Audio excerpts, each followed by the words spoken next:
I think it's kind of unfair for the union of the DEC to indicate that this was the health department's decision to euthanize these animals. The health department had nothing to do with the search, nothing to do with the search warrant. Did we play a role? Certainly we did, but I want to make sure everyone knows exactly what our role was. Chemung County Executive Chris Moss says he wanted to answer a statement from the union that represents officers at the New York State Department of Environmental Conservation. In a statement on Friday, the union said people have been making violent threats against DEC employees. The union says after Peanut bit an investigator, the squirrel and the raccoon were turned over alive. The Chemung County Department of Health made the determination to humanely euthanize both. I've been able to be in contact with Sean Mahar, who's the acting commissioner of DEC. He's been in contact with us almost on a daily basis, letting us know what's going on. So the statement from the union was a little bit surprising. Moss says the county health department first received an email complaint on October 19th. That complaint was sent to the DEC and Elmira Animal Control.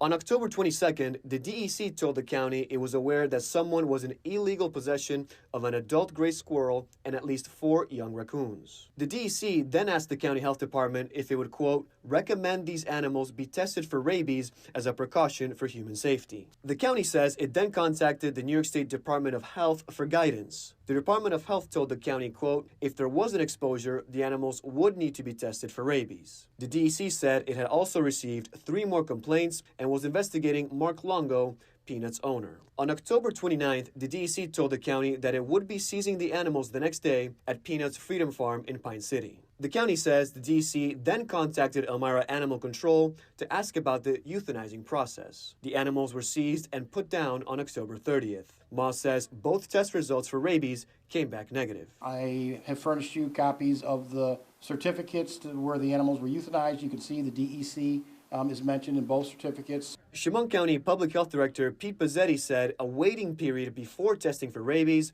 was not possible for Peanut and Fred. 10-day confinement in public health law is strictly for those pets, dogs, cats, and ferrets.